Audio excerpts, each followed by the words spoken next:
to jest też moja prośba do Was, jeżeli coś takiego już gdzieś widzieliście. Na tych prętach nałożone są takie ceramiczne izolatory, a na to wszystko jest nawinięta spirala grzejna. No i teraz teoretycznie, powinienem być w stanie zdjąć cały ten bok grzejnika. Czyli demontaż tego grzejnika naprawdę jest bardzo, bardzo prosty. No i tutaj mamy całą tę zewnętrzną obudowę grzejnika.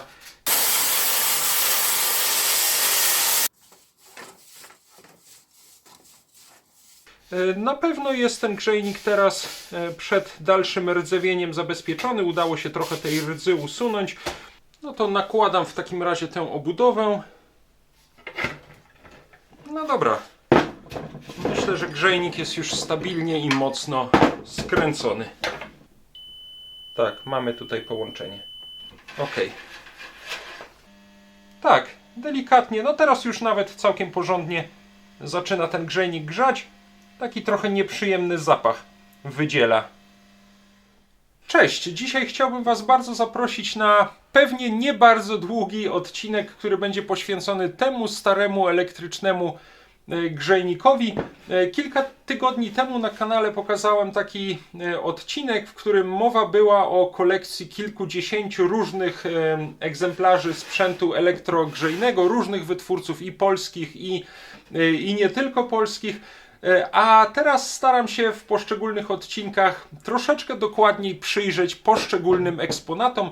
Wszystko to, tak jak już wspominałem, w ramach przygotowania wystawy, która będzie poświęcona m.in. część tej wystawy będzie poświęcona także elektrycznemu sprzętowi grzejnemu, czyli różnym grzejnikom, termowentylatorom itd.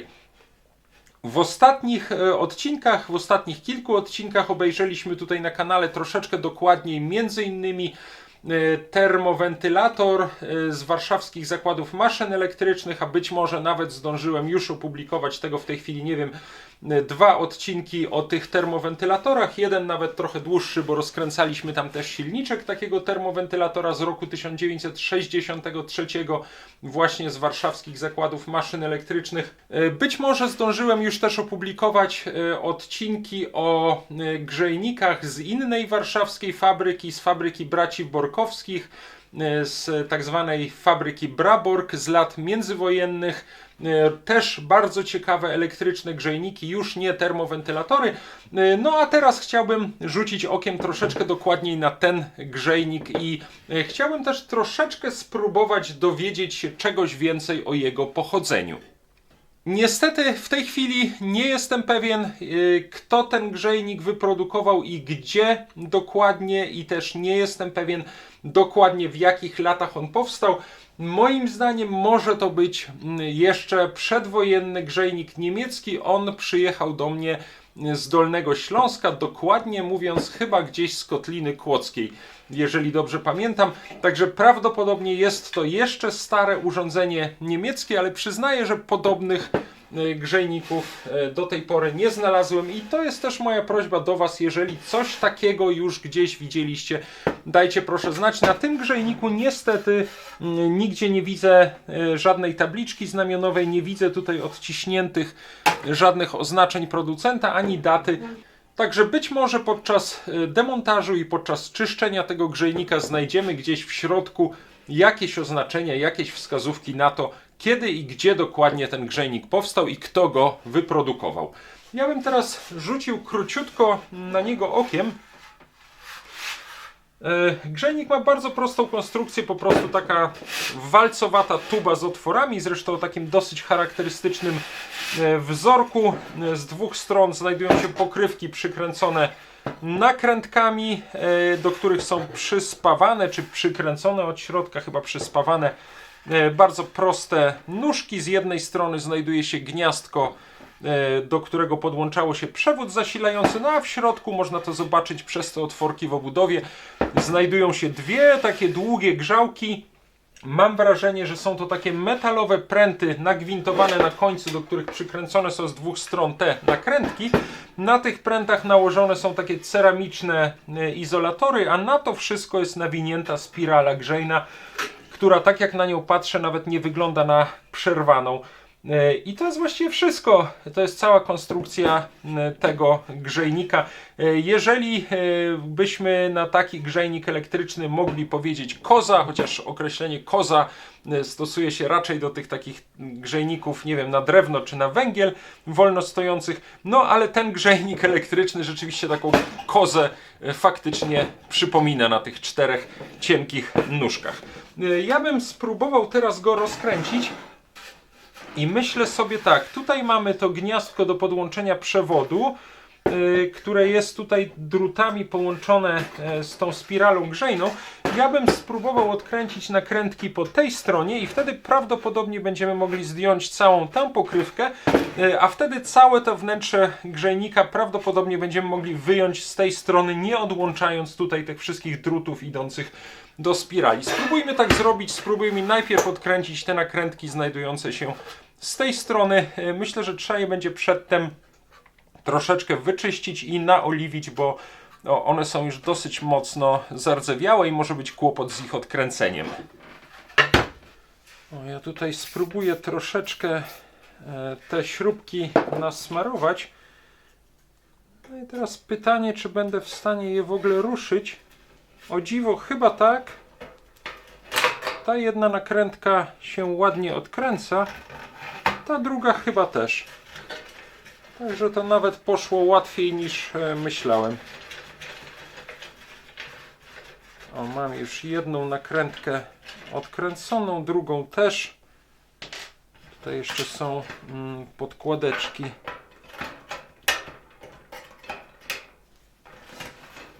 No, zaraz te podkładki zdejmę.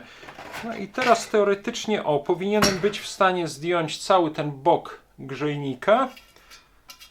Od razu sobie zdejmuję podkładki. Zaraz to wyczyścimy, ale tak jak Wam już mówiłem, tutaj niestety żadnych oznaczeń nie widzę. No a powinno być napięcie znamionowe przynajmniej gdzieś podane. Powinna być moc podana.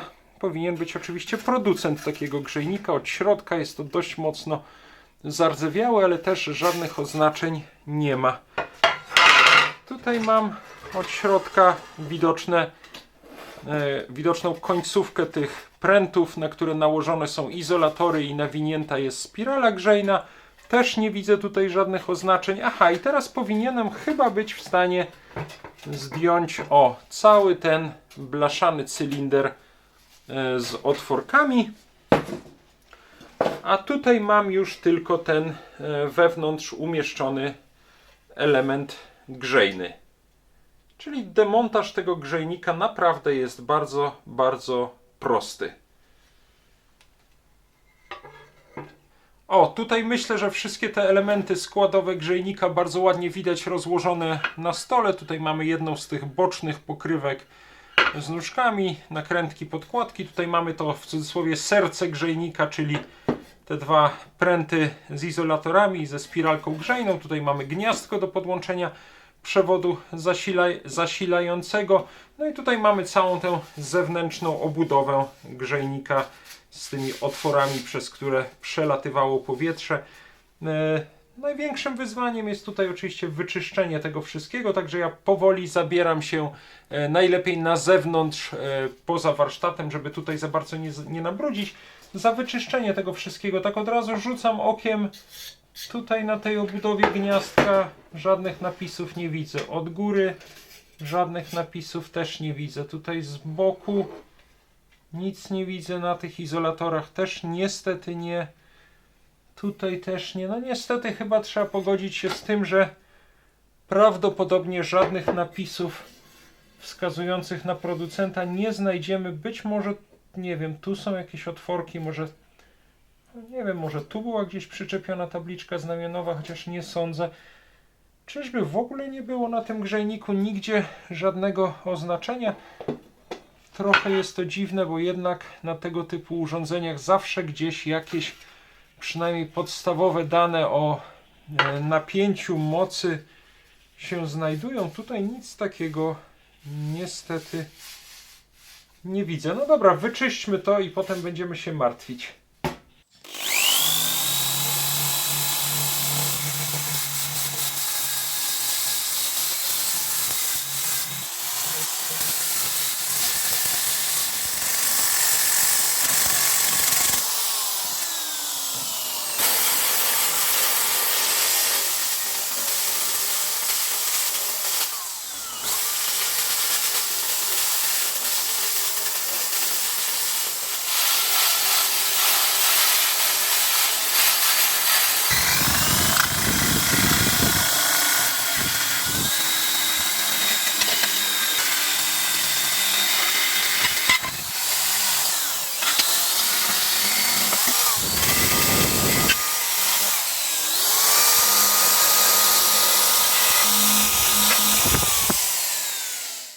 Tutaj chciałem Wam tylko króciutko pokazać w przerwie, w czyszczeniu tych wszystkich elementów, że troszeczkę też wyczyściłem te izolatory. Tak naprawdę to najlepiej byłoby wszystko to rozkręcić, zdjąć tę spiralę, zdjąć je i każdy z nich oddzielnie pod ciepłą wodą wyszorować. No ale już w to się nie bawiłem. Może jak ten grzejnik wróci do mnie z wystawy, to jeszcze do niego wrócimy.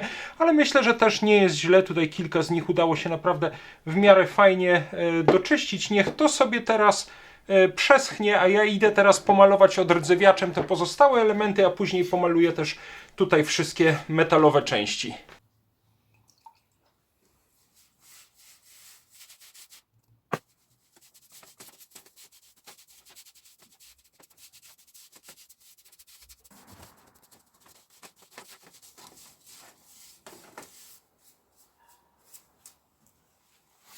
No i jestem już z powrotem w warsztacie. Ja tak naprawdę zostawiłem wszystkie te elementy grzejnika pomalowane odrdzewiaczem na noc, żeby to porządnie wyschło. Przetarłem to jeszcze szmatką i myślę, że jest w porządku. Nic tutaj się nie klei. Wszystko udało się ładnie wyczyścić. Na pewno jest ten grzejnik teraz przed dalszym rdzewieniem zabezpieczony. Udało się trochę tej rdzy usunąć. Zobaczcie, w ten sposób to wygląda. Także no już nie ma ryzyka, że będzie tutaj gdzieś stojąc u mnie w kolekcji dalej rdzewiał. Nawiasem mówiąc, różnych takich starych przedmiotów, które trzeba będzie odrdzewiaczem wyczyścić. Mam jeszcze bardzo dużo i będą to dobre tematy na następne odcinki. No to ja bym chciał teraz to wszystko zmontować. Postawię ponownie ten element grzejnika z grzałkami pionowo i zaraz tutaj nałożę tę obudowę i potem przykręcimy tę pokrywkę z nóżkami, która znajduje się z drugiej strony. Tutaj, tak jak Wam wspomniałem, też troszeczkę te izolatory wyczyściłem. Tak jak mówiłem, najlepiej byłoby to wszystko po prostu rozkręcić i każdy oddzielnie wyczyścić, no ale niestety troszkę mi brakuje czasu przed wysyłką tego grzejnika na wystawę, także może kiedyś się tym jeszcze zajmiemy, ale i tak już nie jest źle, to nie musi być idealnie czyste. No to nakładam w takim razie tę obudowę.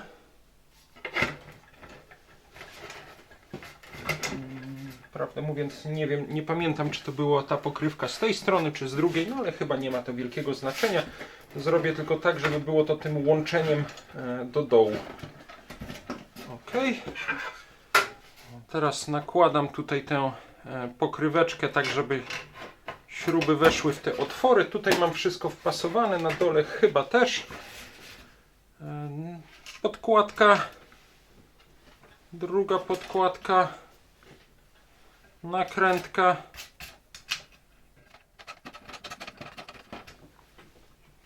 Druga nakrętka.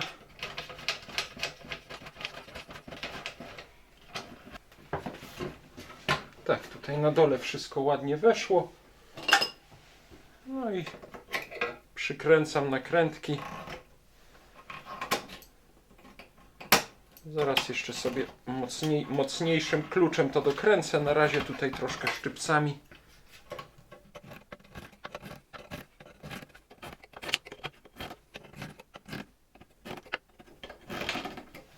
A w sumie już mam wrażenie, że się to dosyć mocno trzyma. Tutaj warto jeszcze wyrównać te pokrywki, tak żeby ten grzejnik równo stał, żeby się nie kołysał. Ok. Dokręcam.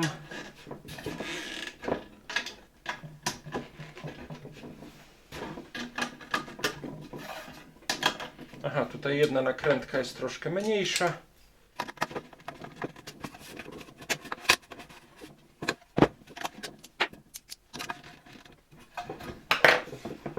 No dobra. Myślę, że grzejnik jest już stabilnie i mocno skręcony. Jeżeli chodzi o test tego grzejnika, wezmę taki przewód, który już wykorzystywaliśmy podczas testu grzejnika Calor. Tutaj mam taką nową wtyczkę typu Szuko czy Uniszuko. Tutaj z drugiej strony mam taką wtyczkę, w cudzysłowie, jak używana była kiedyś przy Prodiżach. Co ważne, ze stykiem od przewodu ochronnego, to jest przewód trzyżyłowy, a wtyczka jest jeszcze w ogóle stara, przedwojenna niemiecka z takim wyłącznikiem. Ein włączone, aus wyłączone. Myślę, że on się będzie do tego testu dobrze nadawał, tylko zaraz jeszcze wezmę miernik i zrobimy próbę tego przewodu i ewentualnie połączeń tutaj. Sprawdźmy jeszcze podłączenia tego naszego przewodu. Tutaj dotykam do 2 bolców na wtyczce. Mamy połączenie, dotykam do jednego z tych bolców i na przykład gdzieś do obudowy grzejnika. Nie mamy połączenia do drugiego. A dotknę teraz do tego przewodu ochronnego. O, tutaj na przykład tak. No. O. Tak, mamy tutaj połączenie. OK. No to spróbujmy podłączyć ten grzejnik na początek na dużo zmniejszonym napięciu.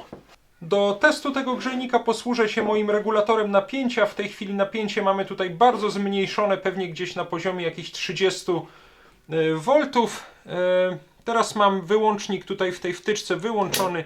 Daję na ein, czyli jest teraz włączony. No i włączę zasilanie i podniosę delikatnie napięcie.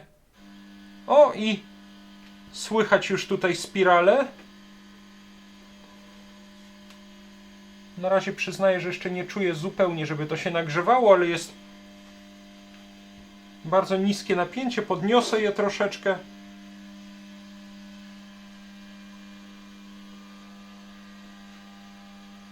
O, i zaczyna już tutaj lecieć bardzo delikatnie ciepłe powietrze, aczkolwiek jesteśmy gdzieś na poziomie pewnie jakichś 70 V, 80.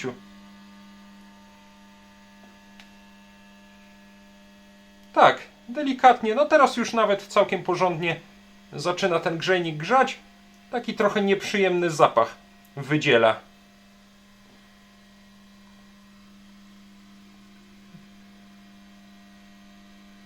Myślę, że teraz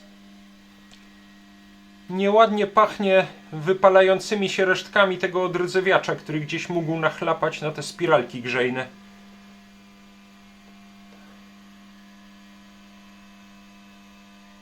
Teraz mam wrażenie, że ten nieprzyjemny zapach się skończył, czyli pewnie już się to wytopiło. Natomiast leci tutaj delikatne powietrze. Tak jak wspomniałem, jesteśmy teraz gdzieś przy jakichś 70-80, może jeszcze minimalnie podniosę. O.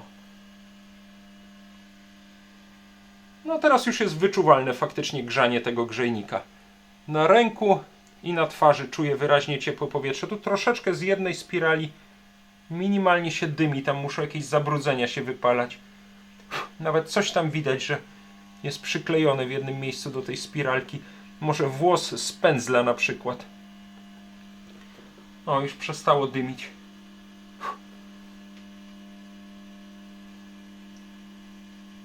Dobra. Zmniejszę napięcie. Wyłączyłem teraz nasz grzejnik.